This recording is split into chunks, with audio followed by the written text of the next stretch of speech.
Sebuah persembahan dari bumi Borneo.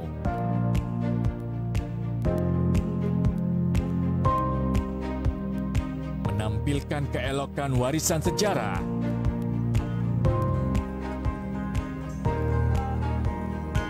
Mahakarya budaya tradisional bersatu padu dengan budaya modern.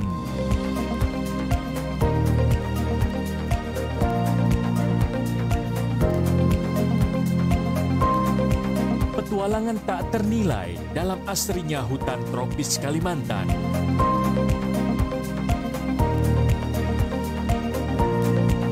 Berpadu debur ombak menyisir di atas pasir nan lembut. Pesona nirwana di timur Kalimantan.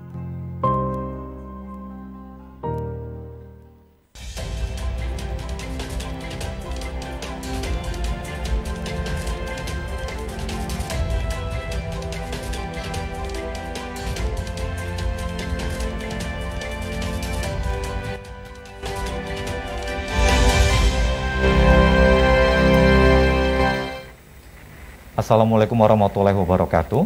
Saudara, tahapan pelaksanaan pemilihan kepala daerah Pilkada serentak tanggal 9 Desember 2020 ini terus bergerak secara dinamis. Dan hal ini sejalan dengan aturan yang telah ditetapkan dan juga tetap berpedoman pada protokol kesehatan penanganan COVID-19. Masyarakat bisa ikut andil dalam menciptakan Pilkada serentak ini yang damai, kondusif, dan juga aman. Di sisi lain, bersama Bawaslu dan juga KPU tentu saja, aspek-aspek pengawasan untuk jalannya Pilkada serentak di tanggal 9 Desember 2020 ini pun juga baik dari sisi tahapan dan pelaksanaan ini harus berkualitas. Dan bagaimana menciptakan kondisi-kondisi seperti ini, khususnya di Kabupaten Kutai Timur. Saat sekarang kita akan membahasnya untuk menciptakan sebuah konsep tatanan demokrasi yang lebih baik bersama KPU dan juga Bawaslu Kabupaten Kutai Timur. Dan juga nanti kami ajak tokoh masyarakat dan sudah hadir bersama kita. Beliau adalah Ketua Komisi Pemilihan Umum KPU Kabupaten Kutai Timur, yaitu Ibu Ulfa Jamilatul Farida. Ibu Ulfa, apa kabarnya, Bu? Alhamdulillah. Semangat selalu ya, Bu? Semangat selalu. Oke. Dan juga bersama kita yaitu Komisioner Bawaslu Kabupaten Kutai Timur, Ibu Siti Akhlis Muafin MPD. Ibu, apa kabarnya, Bu Afin? Alhamdulillah. Alhamdulillah. Semangat juga nih, Bu Afin ya. Oke, yang juga semangat bersama kita untuk nanti juga berdiskusi bersama kami secara virtual dialog publika hari ini, yaitu Ketua Majelis Ulama Indonesia Kabupaten Kutai Timur. Beliau juga nanti akan melihat dari aspek sosial masyarakat, yaitu Bapak Haji Muhammad Adam. Assalamualaikum, Pak Adam. Waalaikumsalam. Oke, nanti mudah-mudahan kita bisa tersambung secara lebih baik lagi ya, Pak Adam. Tapi sehat selalu di Pak Adam kalau saya lihat dari tampilan Zoom-nya, Pak Adam. Oke, oke. Nanti kita akan bahas nanti bersama Pak dan saudara. Sebelum kita lanjut pada diskusi kita mengenai mewujudkan Pilkada Kutim yang sehat dan bersih, kami ajak Anda untuk mengikuti prolog yang telah dipersiapkan oleh tim redaksi berikut ini.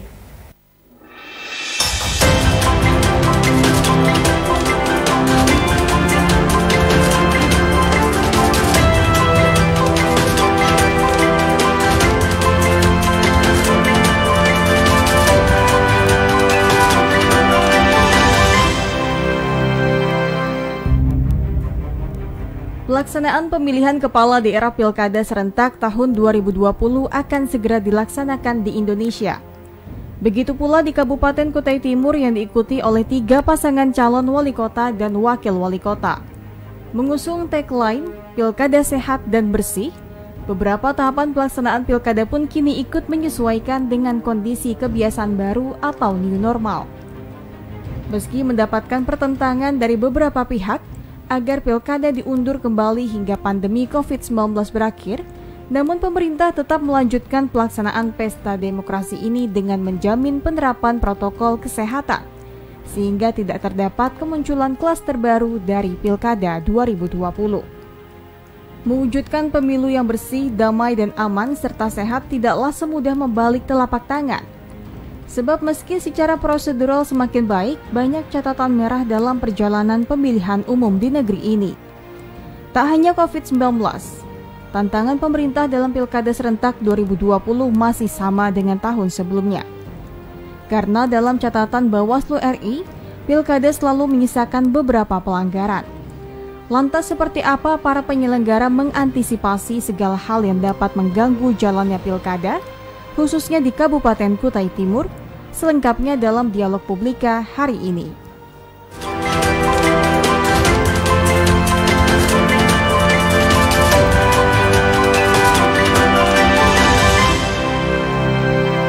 Baik, untuk gelaran Dialog Publika hari ini membahas bagaimana kita bersama-sama memberikan support dan dukungan kepada pihak penyelenggara, yaitu KPU, Komisi Pemilihan Umum. Dalam hal ini adalah Kabupaten Kutai Timur, dan juga di sini ada Bawaslu dan juga nanti bersama Ketua Majelis Ulama Indonesia Kabupaten Kutai Timur, Bu Ulfa. Ini barangkali juga bisa di-sharing kepada masyarakat. Sebenarnya sejauh ini bagaimana tahapan proses perjalanan pilkada ini berjalan, Bu Ulfa? Baik, secara prinsip tahapan itu tetap berjalan sebagaimana PKPU tahapannya, karena bagaimanapun penyelenggaraan itu dilaksanakan dasarnya adalah tahapan yang sudah ditetapkan KPU RI. Setelah penundaan itu kita mengacu pada tahapan pemilihan di PKPU 5 2020, itu sudah bisa diakses secara umum dan kita sudah sosialisasi kemana-mana. Pasca tahapan dilanjutkan, kita sudah sampai hari ini di masa kampanye. Kemudian kalau kita bicara masalah tahapan pemilihan di Kutim, itu kita sudah sampai untuk di pencalonannya, itu sudah diselesai semua, sudah kita tetapkan, sudah pengundian nomor urut, dan sekarang di masa kampanye. Kemudian untuk daftar pemilihnya kita juga sudah tetapkan, dan hari ini saya juga menyampaikan kepada masyarakat Kutai Timur khususnya, itu hari ini adalah pengumuman daftar pemilih tetap di kantor-kantor desa dan di tempat-tempat umum. Silahkan pemilih bisa mengaksesnya, kemudian mencari tahu nama-namanya, gitu ya? Kemudian yang jelas itu sudah ditetapkan. Proses penetapannya itu melalui sudah panjang ya, kita sudah mutakhirkan, kemudian pemilih sementara, dan finalnya sudah kita tetapkan. Sejauh ini yang ditetapkan adalah di angka 232641 pemilih keseluruhan di Kutai Timur untuk mengikuti atau mempunyai hak pilih untuk menggunakan hak pilihnya di tanggal 9 Desember nanti. Nah, kalau untuk dinamika kampanye sejauh ini, calon sudah melaksanakan kampanyenya berdasarkan tahapan. Kemudian tentu saja kita sampaikan pada tahapan kampanye yang hari ini akan digelar juga, yaitu kampanye debat publik. Dan selebihnya tentu saja kita harapkan seluruh tahapan bisa berjalan sebagaimana mestinya. Oke, baik. Kurang lebih. Kemudian Bu Afin, ini kan kalau sebenarnya kemitraannya ini kan harus solid begitu ya, antara Bawaslu dan juga KPU. Dengan adanya kondisi yang ada saat sekarang, ada protokol kesehatan yang ketat begitu. Dari Bawaslu sendiri, apa yang selama ini dilakukan koordinasinya bersama KPU, Bu? Dan menjadi catatan-catatan penting dari Bawaslu sendiri. Baik, terima kasih. Jadi perlu diketahui bahwasannya kami ini sama-sama penyelenggara pemilu, dan salah satu tugas Bawaslu adalah mengawasi semua tahapan yang dilakukan oleh penyelenggara. Maka semua itu diawasi. Adapun koordinasi dengan KPU, yang mana KPU adalah penyelenggara teknis dalam hal gelaran pilkada, maka kami selalu berkoordinasi, yang sampai dengan saat ini rapat koordinasi yang dalam bentuk resmi, kemudian by phone, begitu Bu Ulfa ya, dan juga upaya pencegahan yang kami lakukan melalui layangan, kami melayangkan surat himbauan kepada KPU Kabupaten Kutai Timur sebagai upaya pencegahan hal-hal yang tidak sesuai dengan mekanisme dan peraturan yang berlaku. Oke, baik. Saya ingin mendengar langsung kemudian tanggapan dari tokoh masyarakat, Ketua Majelis Ulama Indonesia Kabupaten Kutai Timur, Pak Adam. Ini tadi sudah dijabarkan sebenarnya Pak Adam dari Bawaslu dan juga dari KPU. Pihak penyelenggara sudah sangat konsisten dengan tahapan yang ada dan sudah sangat transparan kepada masyarakat sendiri. Pak Adam sendiri melihatnya bagaimana sejauh ini, apa yang sudah dilakukan oleh KPU dan Bawaslu, Pak Haji Adam? Ya. Pak Haji Adam, apakah masih bersama kami? Ya, alhamdulillah, saya masih. Oke, silakan Pak Adam. Bisa dengar suara saya? Ya, silakan. Ya, alhamdulillah selama ini kami juga memantau melalui masyarakat kita juga dari laporan-laporan MUI kecamatan tentang keadaan situasi persiapan pemilu yang akan datang. Ya, kami rasa cukup baik, walaupun ada kendala, 1-2 kendala itu sudah biasa. Itu dinamika dalam perjalanan pemilu pasti ada. Akan tapi masih cukup terkendali di masyarakat kita. Mudah-mudahan kita selalu bisa menjaga keutuhan pemilu yang kondusif, pemilu yang aman, pemilu yang damai. Harapan kita seperti itu. Jadi kita semua harus saling menjaga, kita hindari daripada pernyataan-pernyataan atau kata-kata hoak di lingkungan kita agar kita semua bisa menjaga. Harapan kita seperti itu. Oke.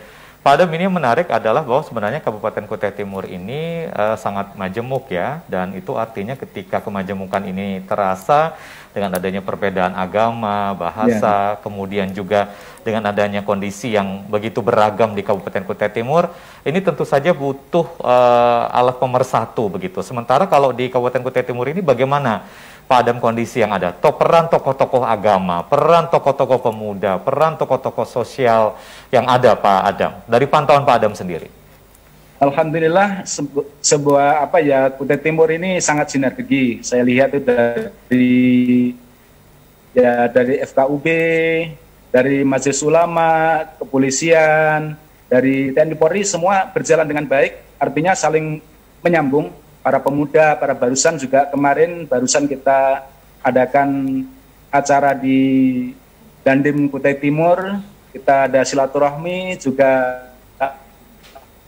membicarakan tentang menjaga kebersamaan, Bhinneka Tunggal Ika, dan kita selalu menjaga keutuhan kita, persaudaraan kita, toleransi kita antar umat beragama, sesama suku, sesama, karena kita itu pendatang, daerah kita itu sangat majmuk, seperti miniatur ibu kota Jakarta, artinya kita semua ada, semua suku ada, miniatur Indonesia, bahkan miniatur Indonesia, semua suku dari berbagai belahan pulau-pulau yang ada di Indonesia itu hampir semua ada di Kutai Timur ya Pak ya, dan siap untuk mensukseskan pilkada ya Pak ya. Ya, jadi kita berusaha untuk bersinergi di antara tokoh agama Islam, tokoh agama Katolik, Kristen, dan lain sebagainya. Kita selalu bertemu, walaupun 3 bulan sekali kita bertemu, kita komunikasi, supaya kalau ada apa-apa mudah diselesaikan. Baik, ya. Saya tahan di sana Pak Adam, saya ingin kembali lagi bersama Bu Ulfa dan Bu Afin. Bu Ulfa, sebenarnya kan memang ini tahapannya kan sempat bergeser atau berubah, terkendala dengan COVID-19. Ini KPU sendiri bagaimana sosialisasi dan edukasinya kepada masyarakat sendiri, Bu Ulfa? Baik, tahapan pemilihan 2020 ini memang tahapan pemilihan yang berbeda, sangat berbeda. Artinya saya cukup lama di KPU dan di beberapa pemilihan dan pemilu, kemudian hari ini kita mengalami pemilihan yang berbeda dengan biasanya. Pemilihan 2020 itu dilanjutkan di kondisi pandemi, maka kita harus melanjutkan tahapan ini dengan protokol kesehatan yang sangat ketat ya di semua tahapannya. Dimulai tahapan ketika kemarin ada perseorangan, calon perseorangan kemarin, kemudian itu diproses verifikasi faktualnya kita juga cukup ketat. Kemudian diproses pencalonan yang jalur parpol juga protokol kesehatannya kita cukup ketat. Artinya jumlah yang hadir, kemudian sampai nanti di hari pemungutan itu juga sangat ketat pemilih dalam hadir di TPS. Kemudian disitulah bahwa tahapan ini memang harus tetap jalan berdasarkan regulasi yang ada. Akan tetapi memang batasan-batasan yang kemudian agar tidak menjadi suatu tahapan yang justru berdampak pada pandemi, tetapi kita juga turut melakukan pencegahan terhadap penularan COVID-19 itu, maka tahapan itu harus diatur sebagaimana yang diatur di PKPU 6, 10, dan 13. Nanti misalnya ya, kalau kita sudah sampai di tanggal 9, pemilih tidak usah takut untuk datang ke TPS. Kita nanti di situ akan fasilitasi suatu proses pemungutan yang mengadaptasi kondisi pandemi. Jadi di situ yang jelas pemilih datang menggunakan maskernya, kemudian kita akan mengatur cara duduknya, masuknya ke lokasi TPS-nya, ikutilah C6 atau pemberitahuan ke TPS dari KPU. Kemudian prosedur-prosedur di dalam melakukan pemungutan juga sangat mengadaptasi kondisi pandemi ini. Jadi memang dalam hal kita melaksanakan pemilihan di masa-masa yang mana pandemi belum selesai, itu KPU sudah menyiapkan sekian instrumen yang sekiranya tentu saja itu bagian dari pencegahan penularan COVID-19 itu sendiri. Sehingga yang tentu saja harus kita sampaikan ke masyarakat itu jangan sampai tidak ke TPS.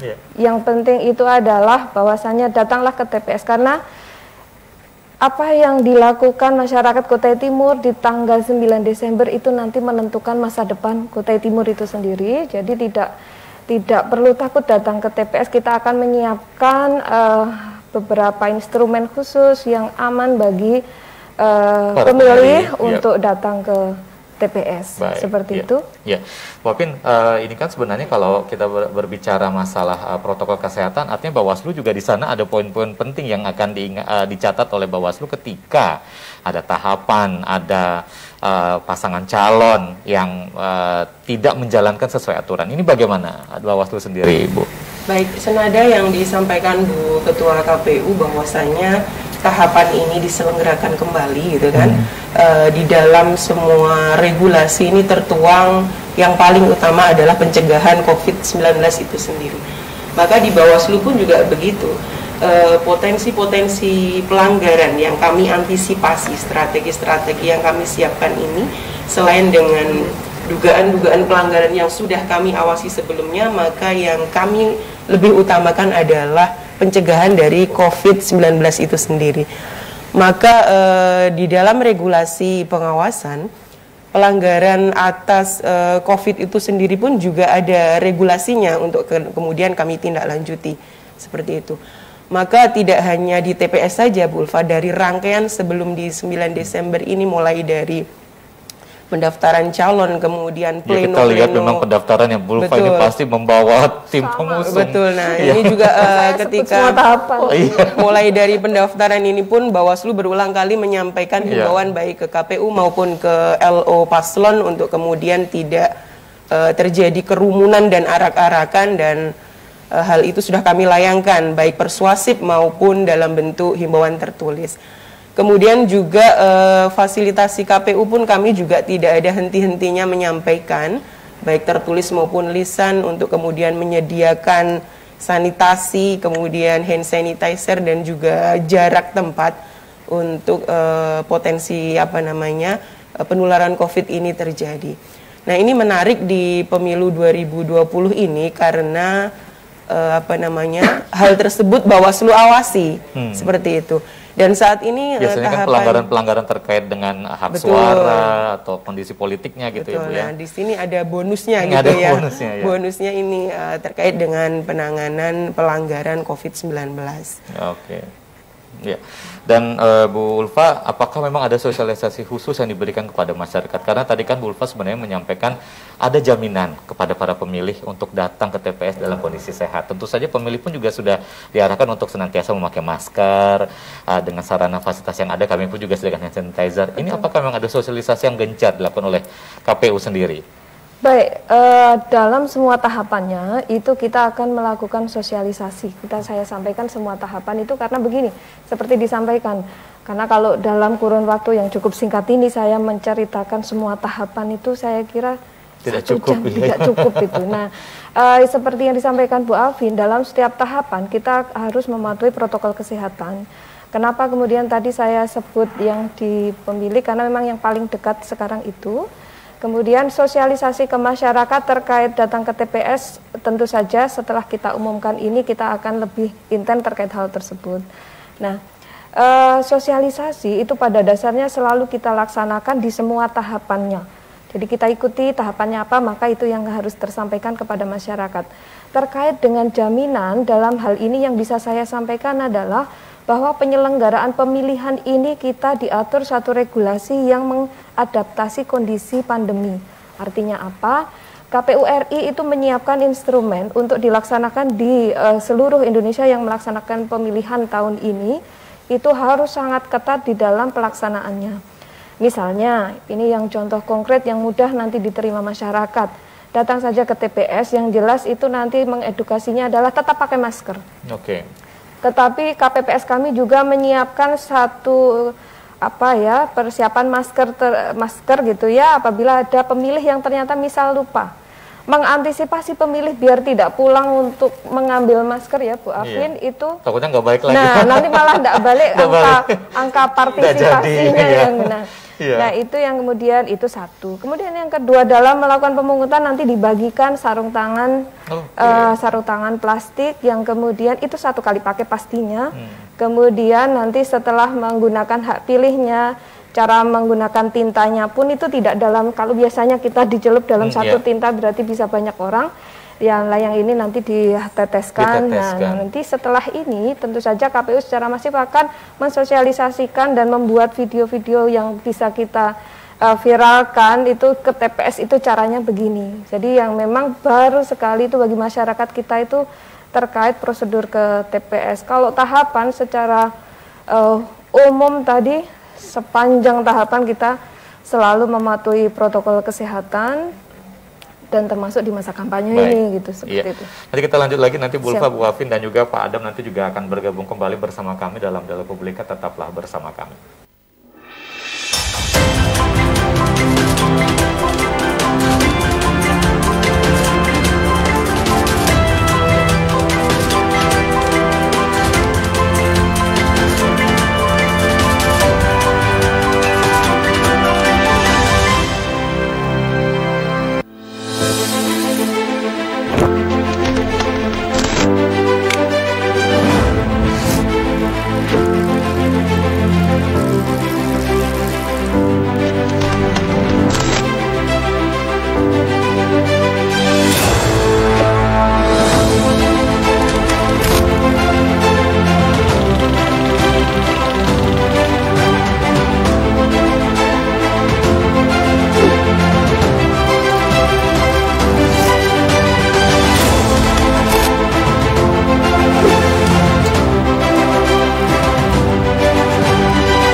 Saya, Kepala Badan Kesbangpol Kota Samarinda, menghimbau kepada segenap masyarakat Kota Samarinda.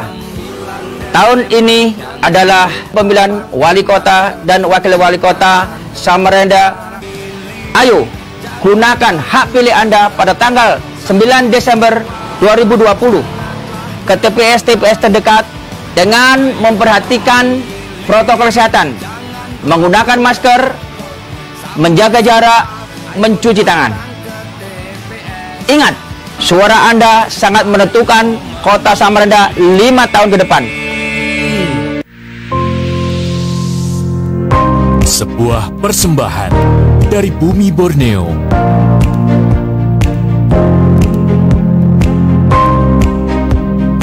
Menampilkan keelokan warisan sejarah.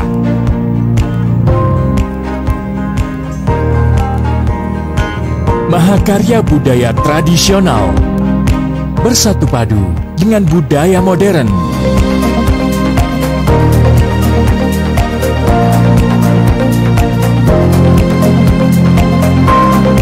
Petualangan tak ternilai dalam asrinya hutan tropis Kalimantan.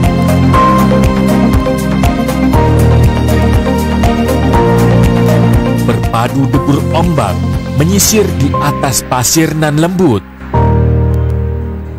Pesona nirwana di timur Kalimantan.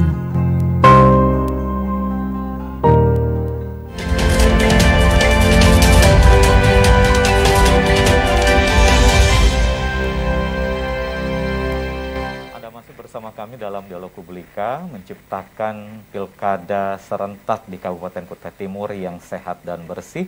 Dan juga masih bersama Ketua KPU Kabupaten Kutai Timur Ibu Ulfa, kemudian juga Komisioner Bawaslu Kabupaten Kutai Timur Ibu Afin, dan juga tokoh masyarakat yang juga bergabung bersama kami melalui virtual Dialog Publika saat sekarang bersama Ketua Majelis Ulama Indonesia Kabupaten Kutai Timur Pak Haji Adam. Pak Haji Adam, ini kami masih ingin menggali lagi Pak Adam. Ini kan sebenarnya protokol kesehatan sudah dilaksanakan oleh KPU, kemudian juga Bawaslu memonitoring, melihat bagaimana KPU menjalankan. Pihak penyelenggara sebenarnya sudah sangat konsekuen dan mengikuti aturan yang ada. Jadi selain aturan terkait dengan tahapannya, juga aturan terkait dengan pelaksanaan protokol kesehatan. Pak Adam sendiri melihat bagaimana kondisi masyarakat di Kabupaten Kutai Timur ketika ada kondisi-kondisi khusus kita harus memilih dalam situasi pandemi. Bagaimana Pak Adam melihatnya, Pak Haji Adam?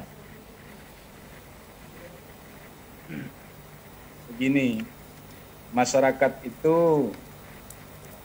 sebagian memahami, sebagian kurang memahami tentang adanya COVID-19 ini. Kan tetapi kita selalu menekankan melalui berbagai macam cara, melalui mimbar-mimbar agama, melalui informasi melalui media, melalui istilahnya datang ke pasar, ke jalanan, kemana saja, kita selalu mengingatkan kepada masyarakat kita. Memang tipe masyarakat kita tuh beda-beda.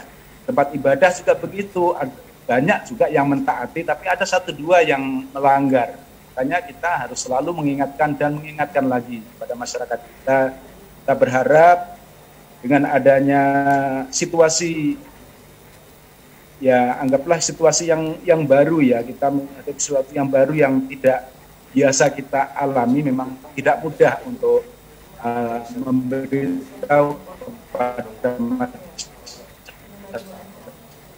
Ya, baik. Namun Pak Adam, dengan kondisi yang ada ini bagaimana memotivasi masyarakat? Ini kan terkait partisipasi pemilih sebenarnya. Ada tantangan bagi pihak penyelenggara. Dan semua kecamatan, dan kabupaten, semua kita berusaha untuk senantiasa menyampaikan kepada masyarakat kita agar masyarakat terjaga. Apalagi Kutai Timur ini terutama sangat selalu harus berhati-hati. Kita ada. Ya. Mudah-mudahan komunikasi kita bisa tetap lancar, Pak Adam. Ini kita masih senantiasa untuk membahas materi ataupun juga topik yang kita hadirkan pada Dialog Publika kali ini mengenai bagaimana menciptakan atau mewujudkan pilkada serentak di Kabupaten Kutai Timur yang sehat dan bersih. Termasuk ini juga nanti kami kembali akan undang Pak Adam. Bu Afin, ini kan semuanya bertransformasi. Kita secara terpaksa memang mau tidak mau harus melakukan segala sesuatunya melalui daring. Saya yakin juga KPU dan Bawaslu ini juga ketika rapat koordinasi ini pun juga ada beberapa aspek-aspek yang mau tidak mau harus dilakukan secara daring. Nah, kemudian ini pun juga harus tetap diawasi juga kan sebenarnya. Bu Afin, bagaimana mekanisme terkait dengan kondisi yang ada, tahapan proses-proses yang dilakukan secara daring ini, apakah juga ada ambil bagian di situ Bawaslu sendiri, Bu Afin? Terkait dengan fokus pengawasan Bawaslu gitu. Sebelum pandemi melanda, Bawaslu ini mengawasi 2 dunia. Dunia maya dan dunia nyata. Apalagi saat ini pandemi yang sedang bergulir, yang berada di tengah-tengah kita ini, maka yang diutamakan adalah melalui media daring. Maka tentu saja lebih lagi pengawasannya. Jadi seperti halnya yang tadi saya sampaikan, kami mengawasi dunia maya, bahwasanya bila mana ada dugaan pelanggaran di dunia maya, maka akan bisa kita tarik ke dunia nyata untuk proses penanganan pelanggarannya. Baik yang saat ini kita awasi, saat ini kan tahapan kampanye nih. Jadi kampanye melalui daring, kemudian kampanye melalui tatap muka yang memang di-live-kan gitu kan. Maka di situ pun juga kita bisa mencermati melalui pengawasan tidak langsung atau daring itu sendiri. Bagaimana protap COVID-nya diterapkan, kemudian konten di dalamnya seperti apa, kemudian orang-orang yang tidak diperbolehkan mengikuti kampanye. Nah, hal tersebut juga masif kami lakukan di semua tempat di 18 kecamatan se-Kutai Timur. Jadi sekali lagi Bawaslu ini tentu saja khusus untuk kampanye ini lebih utamanya sebenarnya adalah daring itu sendiri. Jadi untuk tatap muka juga ada dalam regulasi dibatasi hanya maksimal 50 orang, kemudian Bawaslu memastikan protap COVID-nya sudah dilakukan, baru bisa diselenggarakan. Nah, hal tersebut kami pastikan untuk maksimal dilakukan di lapangan. Nah, kembali di daring gitu kan, baik rakor peningkatan kapasitas ad hoc kami di tingkat kecamatan, yakni di 18 kecamatan, Panwascam se-Kutai Timur, ini kami juga sering melakukan koordinasi melalui daring, aplikasi Zoom seperti itu. Bahkan proses penanganan pelanggaran pun yang tidak dapat menghadirkan terlapor atau bagian dari orang-orang yang diklarifikasi masuk di penanganan pelanggaran pun kami menggunakan via daring untuk tentu saja mencegah gitu kan potensi penyebaran COVID-19 itu sendiri seperti itu. Bu Ulfa sendiri ini terkait dengan koordinasi hingga ke level bawah begitu Bu, hingga ke level KPPS dan tingkat bawah dasar dari pucuk pimpinan hingga ke bawah ini sendiri bagaimana sejauh ini Bu? Ini kan prosesnya tidak mudah sebenarnya ketika kita harus beradaptasi dengan kondisi semuanya berbasis digital, belum lagi akses beberapa daerah yang tidak terkoneksi dengan baik. Ini bagaimana KPU sendiri Bu? Baik. Kalau di dalam penyelenggaraan itu pasti kita mempunyai ad hoc sendiri-sendiri ya. Seperti halnya tadi di Bawaslu itu juga ada ad hocnya, itu juga di KPU ada PPK itu nanti di tingkat kecamatan, kemudian PPS di tingkat desa, dan nanti akan terbentuk di tingkat TPS itu namanya KPPS. Nah, dalam hal kemudian kita berkoordinasi masih persis tentu saja dalam konteks ini kita mengurangi tatap muka sehingga via virtual itu diutamakan. Tetapi ingat, Kutai Timur itu tidak semuanya wilayah itu kemudian memiliki jaringan yang memudahkan kita berkomunikasi secara virtual. Seperti saya sebut saja, kalau yang mudah kita ingat, kecamatan yang paling ujung di Sandaran. Sandaran kebetulan Korda saya sendiri, setiap kali saya ke Sandaran itu sebetulnya lebih menenangkan diri saja. Begitu saya nyebrang laut itu damai sekali, nggak ada WA, nggak ada telepon karena nggak ada sinyal gitu kan. Nah, itu nanti begitu kita masuk di kecamatan Sandaran, baru ada di tempat-tempat tertentu itu yang bisa diakses ada sinyalnya, sehingga virtual itu ya betul kita laksanakan semaksimal mungkin. Dan alhamdulillah sejauh ini kita menginformasikan lebih awal, kita akan koordinasi jam sekian. Nah, nanti tentu PPK akan bergeser ke wilayah yang memang bisa diakses jaringannya, dan itu tentu menjadi catatan di dalam penyelenggaraan ini. Termasuk tadi disampaikan kalau Bu Afin ngawasinya itu dua dunia, tadi saya kira mau dunia lain gitu, untung dunia nyata sama Maya. Nah, dalam hal ini sama persis, koordinasi itu senantiasa kita laksanakan. Tapi kalau ada perlakuan khusus Bu Ulfa untuk daerah-daerah seperti yang terkonektivitasnya terganggu atau kurang, bagaimana? Apakah memang ada perlakuan khusus seperti Sandaran tadi? Kalau perlakuan khusus atau berkebutuhan khusus sebenarnya. Perlakuan khususnya itu yang jelas kalau dalam konteks koordinasi sama semuanya. Tetapi yang harus termasuk mengadaptasi COVID di wilayah-wilayah yang jauh gitu. Itu menyampaikan ke mereka bahwa sekarang ini kita harus melaksanakan pemilihan dengan kondisi yang berbeda. Itu secara berjenjang, karena secara prinsip kita tidak bisa langsung kepada penyelenggara yang ada di desa-desa, terkendala jaringan itu tadi. Nah, nanti kita ke PPK-nya, PPK baru ke PPS-nya, kemudian PPS nanti bisa sosialisasi ke warga setempat. Nah, proses-proses berjenjang itu memang seperti itu. Nah, kemudian yang dikurangi adalah tatap muka persis tadi. Tatap muka memang banyak yang kita kurangi. Jadi tatap layar ya Bu? Tatap layar sekarang, nah itu sudah. Tatap layar ini ya tentu saja semua proses itu kurang lebihnya itu pasti ada. Sehingga pasti nanti akan kami pertajam apabila belum paham ketika kita lakukan koordinasi secara virtual, langsung melalui komunikasi saja, by phone atau apa, dan kita secara berkala itu melakukan monitoring ke kecamatan.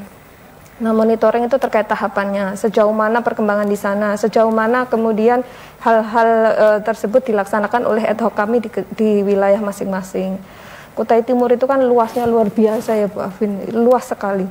Nah, kemudian kalau kita tidak dengan strategi-strategi tertentu dapat menembus yang wilayah-wilayah tertentu dengan kondisi yang memang ada infrastruktur yang sudah baik, ada yang belum baik. Nah, yang seperti itu memang menjadi tantangan tersendiri, dan sejauh ini memang penyelenggaraan alhamdulillah kan dapat berjalan sebagaimana mestinya, dan tentu harapan kita di pemilihan 2020 ini angka partisipasinya juga tetap tinggi.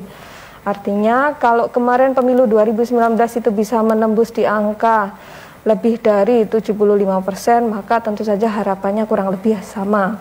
Karena memang pemilu 2019 kemarin angkanya cukup tinggi parmasnya ya Bu Afin untuk di Kutai Timur. Nah, di pemilihan 2020 ini tentu antusias warga kita harapkan mari kita sama-sama datang ke TPS seperti halnya pemilihan-pemilihan sebelumnya. Hanya beberapa item saja atau beberapa hal yang kemudian kita harus mengadaptasi saja. Jadi hal-hal yang seperti itu harus kita selalu sosialisasikan, tetapi memang secara berjenjang. Itu tidak bisa kita langsung KPU ke masyarakat. Jadi melalui ad hoc yang ingat luasan Kutai Timur tadi yang cukup luas. Ya seperti itu. Okay. Pak Haji Adam, ini kan tadi sudah disampaikan secara jelas oleh Bu Ulfa dan juga Bu Afin, kita memang dengan kondisi yang ada, ini koordinasi kemudian juga sinergi hingga ke level bawah pun juga dilakukan secara daring atau online. Namun ini pun sebenarnya juga harus disesuaikan dengan kondisi masyarakat, karena ini terkait dengan partisipasi masyarakat.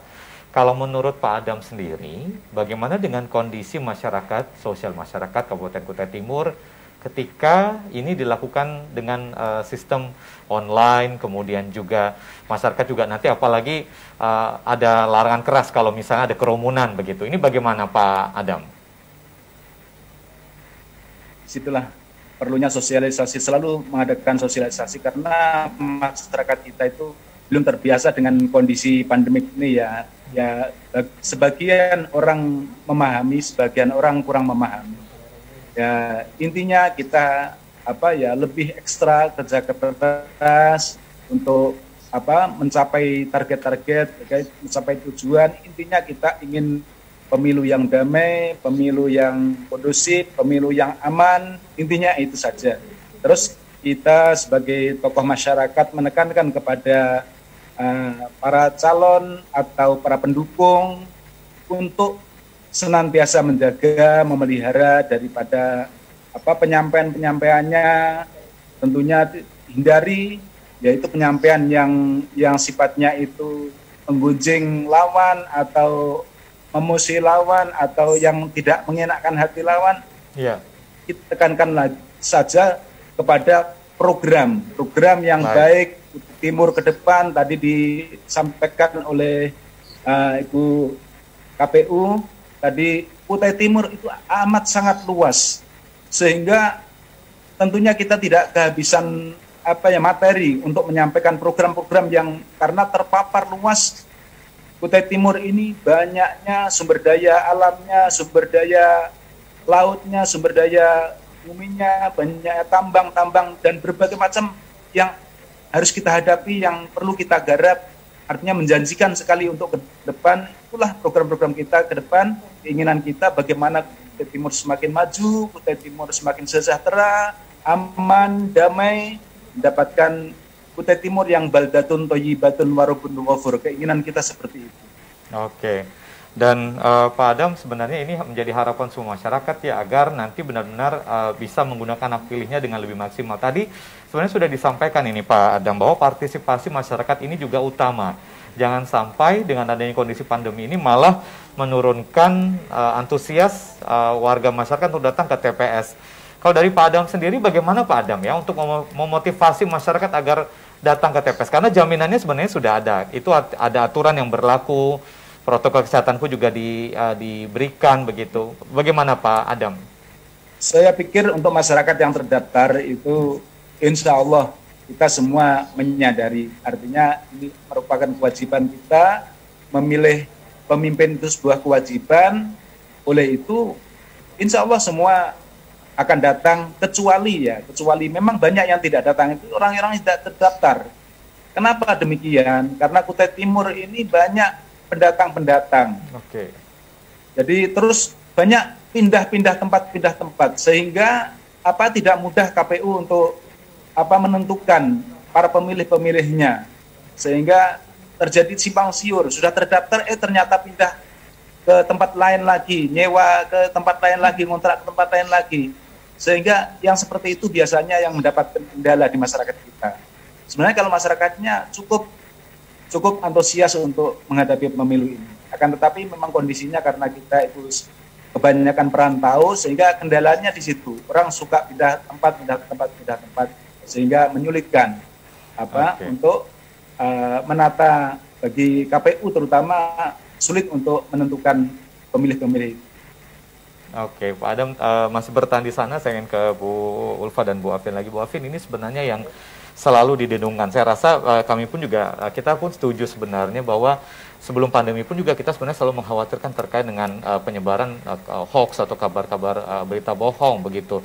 Apalagi ketika ini dilakukan dengan sistem daring begitu. Ini Bawaslu sendiri, apakah memang ada tim khusus ketika ingin menelusuri jejak-jejak digital atau hoax ini, atau bagaimana sejauh ini koordinasinya sendiri, Bu Afin? Baik, seperti halnya yang tadi saya sampaikan, itu ada di dua dunia gitu kan. Di Bawaslu ini ada Pokja kampanye, pengawasan kampanye. Nah, dalam Pokja inilah strategi kami petakan untuk kemudian ada beberapa yang masuk di dalam Pokja ini untuk mengawasi di media daring tersebut. Yang saat ini adalah kampanye berlangsung, maka ada 3 paslon yang kami pecah gitu bersama beberapa akunnya yang sudah didaftarkan di KPU. Dan juga tidak menutup kemungkinan akun-akun lain yang masif mensosialisasikan itu. Senada yang disampaikan oleh Pak Haji Adam tadi, bahwasanya ujaran kebencian ini menjadi salah satu fokus pengawasan kami yang utama terkait dengan apa yang disampaikan di media daring tersebut. Pun juga tidak menutup kemungkinan dalam bentuk tulisan begitu kan, meskipun di-upload di media daring. Nah, hal tersebut kami juga cermati, kami juga awasi. Bila mana syarat-syarat formil material yang kemudian tertuang di dalam virtual atau daring tersebut memenuhi, maka seperti halnya yang tadi saya sampaikan, hal tersebut bisa kami tarik dalam dunia nyata untuk melakukan proses penanganan pelanggarannya. Sejauh ini tentu saja Bawaslu ini sama dengan halnya di dunia kesehatan, lebih baik mencegah daripada mengobati. Di Bawaslu tentu saja lebih baik mencegah daripada menindaklanjuti dugaan pelanggaran yang ada. Nah, kebetulan saya adalah koordinator divisi pengawasan dan hubungan antar lembaga, yang mana di dalam tubuh pengawasan ini upaya pencegahan yang dimaksimalkan. Maka bagian dari itu Bawaslu Kutai Timur secara masif melalui media sosial kami, Instagram, silahkan di follow.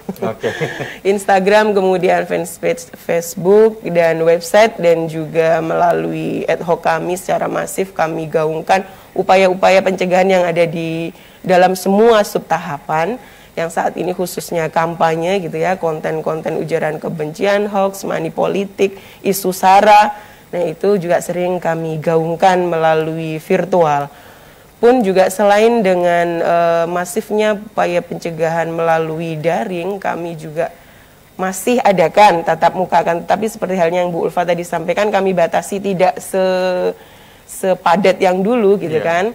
Nah, dari sosialisasi kami mengundang eksternal. Nah, upaya dari pencegahan tersebut, Bawaslu Kutai Timur mengadakan sosialisasi pengawasan partisipatif yang sudah kami lakukan. Salah satunya menggandeng 3 kampus yang ada di Kabupaten Kutai Timur, Ghost to Campus begitu.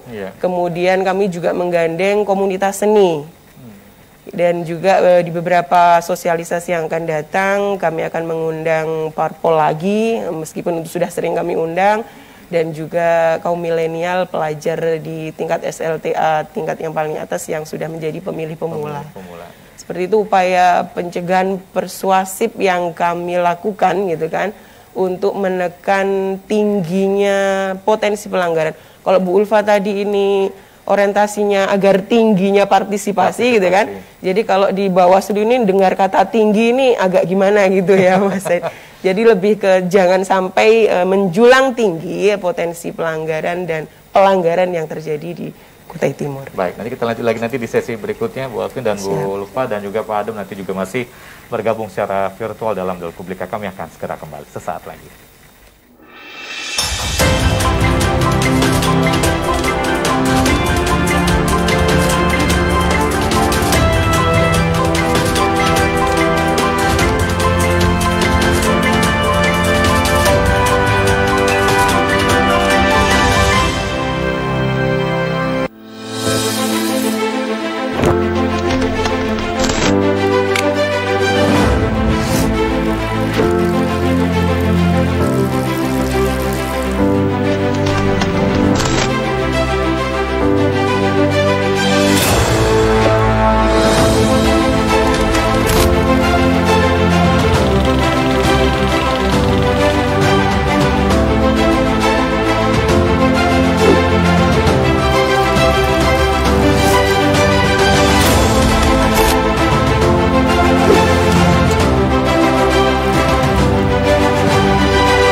Sebuah persembahan dari bumi Borneo.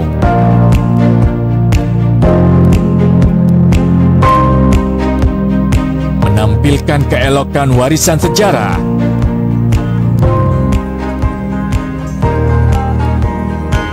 Mahakarya budaya tradisional bersatu padu dengan budaya modern.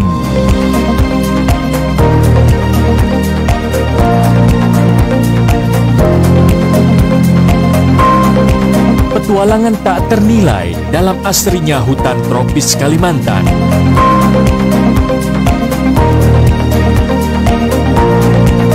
Berpadu debur ombak menyisir di atas pasir nan lembut. Pesona nirwana di timur Kalimantan.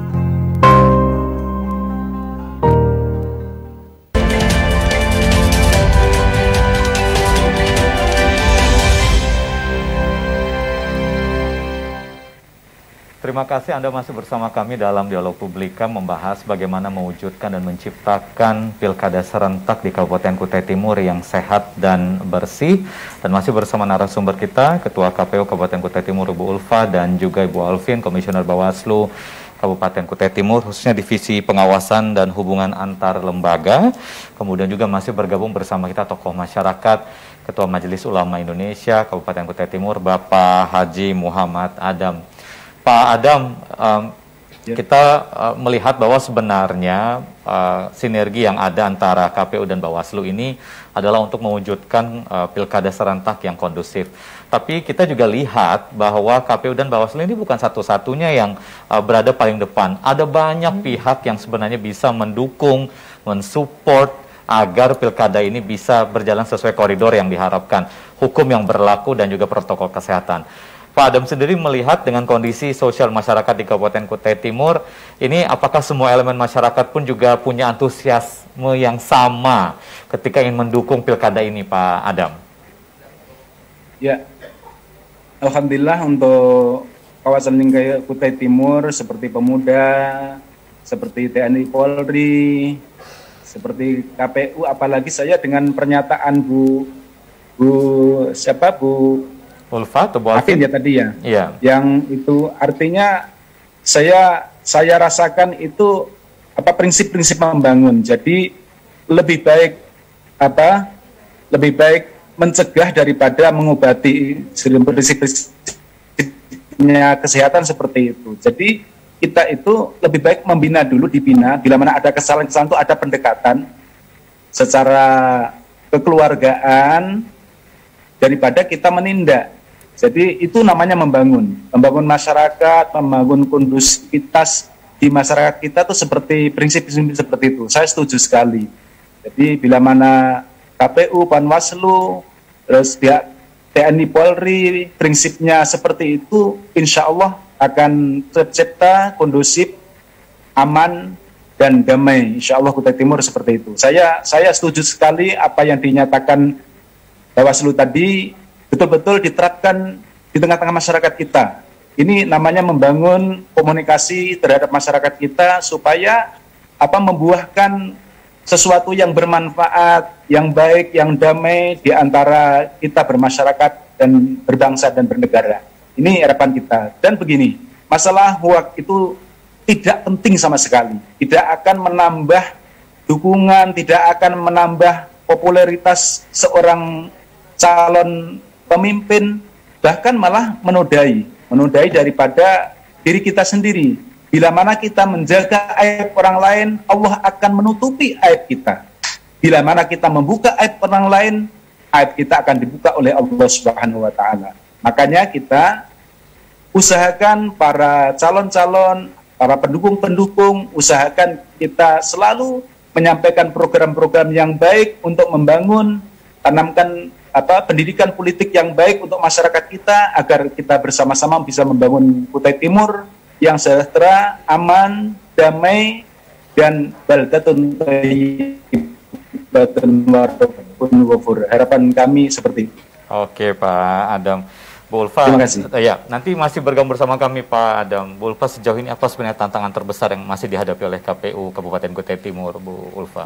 Baik, secara prinsip semua tahapan itu mempunyai tantangannya sendiri ya.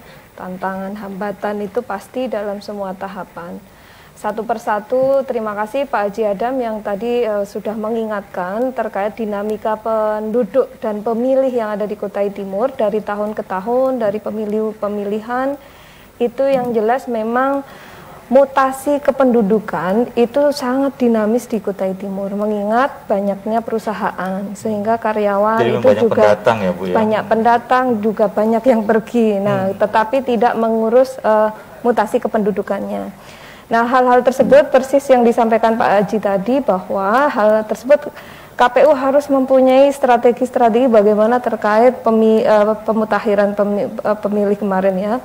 Dan itu sudah selesai. Nah, dalam hal kemudian dinamika penduduk ini atau penduduk yang sudah masuk menjadi pemilih itu sangat dinamis, maka hari ini DPT kita sudah diumumkan, mohon kepada masyarakat itu juga mempunyai keinginan untuk ngecek namanya. Artinya apa? Yang menjadi pemilih di dalam pemilihan itu ada batasannya atau ada aturannya. Yang boleh menjadi pemilihan di Kutai Timur adalah seseorang yang secara aturan itu memenuhi syarat dan harus ber-KTP Kutai Timur. Jadi kalau dia ber-KTP atau beridentitas di luar Kutai Timur, tentu tidak boleh menjadi pemilih di Kutai Timur dalam konteks pemilihan 2020. Jadi di dapil tersebut. Nah, di situ juga harus dipahami, kemarin waktu pemilu 2019 saya masuk misal gitu ya, pemilu 2019 saya masuk, ini kok tidak ada. Nah, itu mungkin bisa jadi yang bersangkutan bukan ber-KTP Kutai Timur, tetapi di pemilu 2019 itu ada pilpres. Sehingga yang bersangkutan itu tercatat di wilayah asalnya, kemudian pindah memilih ke Kutai Timur. Nah, yang seperti itu harus bisa kami secara cukup masif menjelaskan ke masyarakat. Yang boleh menjadi pemilih adalah ini. Nah, mengantisipasi yang tadi Pak Haji, tentu saja kita mohonkan masyarakat mengecek namanya. Karena pemilih itu terdaftar berdasarkan identitas kependudukannya. Artinya kalau tadi, artinya kalau yang bersangkutan itu berpindah rumah, jadi tidak di lokasi sesuai KTP, maka silahkan dicek sehingga bisa dikonfirmasi kepada petugas kami. Baik. Di TPS mana pemilih ini tercatat. Nah, itu yang kadang-kadang di hari H nama saya kok nggak ada di TPS ini. Ternyata itu di lokasi rumah yang setelah pindah. Padahal KTP-nya masih tercatat di asal. Okay. Nah, yang seperti itu yang memang kita harus pelan-pelan untuk bisa dan lebih proaktif. Nah, kita dari penyelenggara itu sangat proaktif menjelaskan. Berarti kalau tidak tercatat di sini, Bu, itu misalnya atau Pak, itu ada di wilayah asalnya. Nah, seperti itu. Nanti bisa dipergunakan hak-haknya. Kita mohonkan kepada masyarakat bisa antusias untuk melihat sudah masuk atau belum, seperti itu. Terakhir ini kita berada di sesi closing statement dari Bu Alvin, ada yang disampaikan kepada masyarakat dari Bawaslu khususnya. Dari Bawaslu, baik. Mungkin sedikit saya menyampaikan Boleh. senada yang disampaikan Bu Ulfa juga Pak Adam. Maka warna-warni miniatur Indonesia yang ada di Kutai Timur, kemudian potensi masyarakat yang tidak mendapatkan undangan datang ke TPS. Ini di Bawaslu juga ada beberapa potensi, diantaranya potensi pelanggaran menggunakan hak orang lain untuk datang ke TPS, itu yang pertama. Dan yang selanjutnya adalah biasanya masyarakat yang apatis tidak mengikuti subtahapan pemutakhiran data ini akan berbondong-bondong ke Bawaslu untuk menanyakan kenapa nama saya tidak ada di TPS ini, TPS ini.